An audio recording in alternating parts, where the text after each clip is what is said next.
listening to the Bible 126 show. Find a reason to be here that's bigger than you are. From the creators of Jesus Revolution. Something about that little girl. I think I'm supposed to help. Based on the inspiring true story. My name is Sharon. I'm good at plenty of things. Taking no for an answer ain't one. Find your purpose.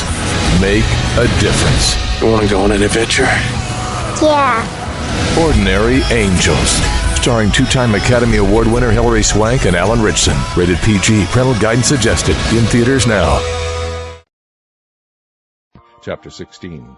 Send ye the lamb to the ruler of the land, from Selah to the wilderness, unto the mount of the daughter of Zion. For it shall be that, as a wandering bird cast out of the nest, so the daughters of Moab shall be at the fords of Arnon. Take counsel, execute judgment, make thy shadow as the night in the midst of the noonday. Hide the outcasts, bewray not him that wandereth. Let mine outcast dwell with thee, Moab. Be thou a covert to them from the face of the spoiler. For the extortioner is at an end, the spoiler ceaseth, the oppressors are consumed out of the land. And in mercy shall the throne be established, and he shall sit upon it in truth in the tabernacle of David, judging and seeking judgment, and hasting righteousness. We have heard of the pride of Moab. He is very proud, even of his haughtiness, and his pride, and his wrath. But his lies shall not be so. Therefore shall Moab howl for Moab, every one shall howl. For the foundations of Kir-har-eseth shall ye mourn, surely they are stricken. For the fields of Heshbon languish, and the vine of Sibmah. The lords of the heathen have broken down the principal plants thereof. They are come even unto Jazer, they wandered through the wilderness. Her branches are stretched out, they are gone over the sea.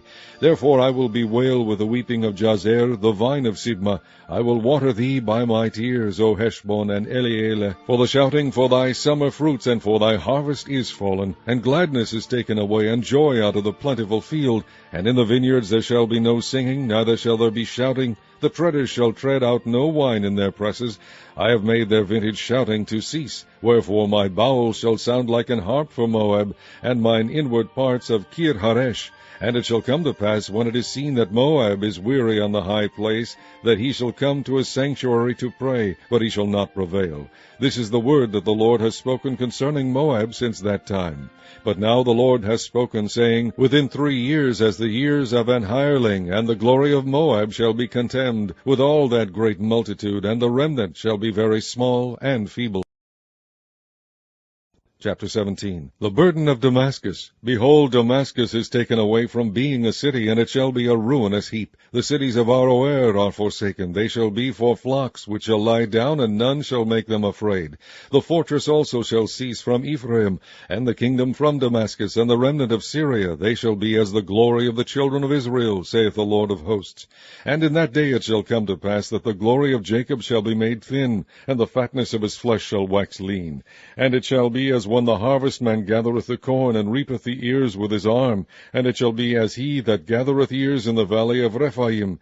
Yet gleaning grapes shall be left in it, as the shaking of an olive tree, 2 or 3 berries in the top of the uppermost bough, 4 or 5 in the outmost fruitful branches thereof, saith the Lord God of Israel. At that day shall a man look to his Maker, and his eyes shall have respect to the Holy One of Israel. And he shall not look to the altars, the work of his hands, neither shall respect that which his fingers have made, either the groves or the images. In that day shall his strong cities be as a forsaken bough, and an uppermost branch which they left because of the children of Israel, and there shall be desolation. Because thou hast forgotten the God of thy salvation, and hast not been mindful of the rock of thy strength. Therefore shalt thou plant pleasant plants, and shalt set it with strange slips. In the day shalt thou make thy plant to grow, and in the morning shalt thou make thy seed to flourish, but the harvest shall be a heap in the day of grief and of desperate sorrow. Woe to the multitude of many people which make a noise like the noise of the seas, and to the rushing of nations that make a rushing like the rushing of mighty waters. The nations shall rush like the rushing of many waters, but God shall rebuke them, and they shall flee far off, and shall be chased as the chaff of the mountains before the wind, and like a rolling thing before the whirlwind. And behold, at eventide trouble, and before the morning he is not. This is the portion of them that spoil us, and the lot of them that rob us. Chapter 18. Woe to the land shadowing with wings, which is beyond the rivers of Ethiopia. that sendeth ambassadors by the sea, even in vessels of bulrushes upon the water, saying, Go, ye swift messengers, to a nation scattered and peeled, to a people terrible from their beginning hitherto, a nation meted out and trodden down, whose land the rivers have spoiled. All ye inhabitants of the world and dwellers on the earth, see ye, when he lifteth up an ensign on the mountains, and when he bloweth a trumpet, hear ye. For so the Lord said unto me, I will take my rest, and I will consider in my dwelling place like a clear heat upon herbs, and like a cloud of dew in the heat of harvest. For afore the harvest, when the bud is perfect, and the sour grape is ripening in the flower, he shall both cut off the sprigs with pruning hooks, and take away and cut down the branches. They shall be left together unto the fowls of the mountains, and the beasts of the earth, and the fowls shall summer upon them, and all the beasts of the earth shall winter upon them. In that time shall the present be brought unto the Lord of hosts of a people scattered and peeled, and from a people terrible from their beginning hitherto, a nation meted out and trodden under foot, whose land the rivers have spoiled, to the place of the name of the Lord of hosts, the Mount Zion. Chapter 19. The burden of Egypt. Behold, the Lord rideth upon a swift cloud, and shall come into Egypt, and the idols of Egypt shall be moved at his presence, and the heart of Egypt shall melt in the midst of it. And I will set the Egyptians against the Egyptians, and they shall fight every one against his brother, and every one against his neighbor, city against city, and kingdom against kingdom. And the spirit of Egypt shall fail in the midst thereof, and I will destroy the counsel thereof, and they shall seek to the idols, and to the charmers, and to them that have familiar spirits, and to the wizards. And the Egyptians will I give over into the hand of a cruel lord, and a fierce king shall rule over them, saith the Lord of hosts.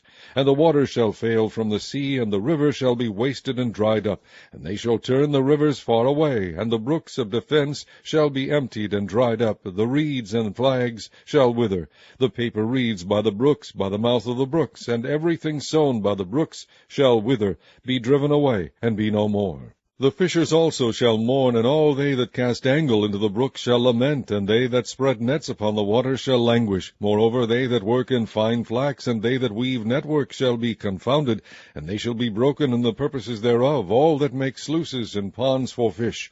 Surely the princes of Zoan are fools, the counsel of the wise counselors of Pharaoh is become brutish. How say ye unto Pharaoh, I am the son of the wise, the son of ancient kings? Where are they? Where are thy wise men? And let them tell thee now, and let them know what the Lord of hosts hath purposed upon Egypt.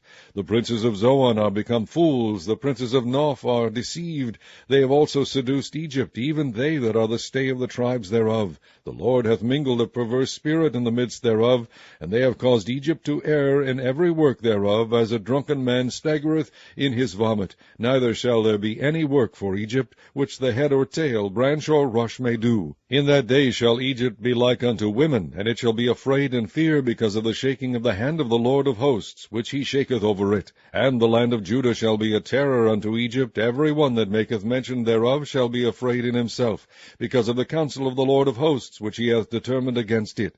In that day shall 5 cities in the land of Egypt speak the language of Canaan, and swear to the Lord of hosts. One shall be called the city of destruction. In that day shall there be an altar to the Lord in the midst of the land of Egypt, and a pillar at the border thereof to the Lord. And it shall be for a sign and for a witness unto the Lord of hosts in the land of Egypt, for they shall cry unto the Lord because of the oppressors, and he shall send them a Saviour, and a great one, and he shall deliver them. And the Lord shall be known to Egypt, and the Egyptians shall know the Lord in that day, and shall do sacrifice and oblation. Yea, they shall vow a vow unto the Lord, and perform it. And the Lord shall smite Egypt, he shall smite and heal it, and they shall return even to the Lord, and he shall be entreated of them, and shall heal them. In that day shall there be a highway out of Egypt to Assyria, and the Assyrian shall come into Egypt, and the Egyptian into Assyria, and the Egyptians shall serve with the Assyrians. In that day shall Israel be the third with Egypt and with Assyria, even a blessing in the midst of the land, whom the Lord of hosts shall bless, saying, Blessed be Egypt, my people, and Assyria, the work of my hands, and Israel, mine inheritance. Chapter 20. In the year that Tartan came unto Ashdod, when Sargon the king of Assyria sent him, fought against Ashdod, and took it. At the same time spake the Lord by Isaiah the son of Amoz, saying, Go, and loose Lord cloth from off thy loins, and put off thy shoe from thy foot. As he did so, walking naked and barefoot. And the Lord, and like as my servant Isaiah hath walked naked and barefoot, said, 3 years for a sign and wonder upon Egypt and upon Ethiopia, so shall the king of Assyria lead away the Egyptians prisoners, and the Ethiopians captives, young and old, Egyptians naked and barefoot, even with their buttocks uncovered, to the ship of Egypt. And they shall be afraid and ashamed of Ethiopia, shame of expectation, and of Egypt their glory. And the inhabitant of this isle shall say in that day, Behold, such is our expectation, whither we flee for help to be delivered from the king of Assyria, and how shall we escape?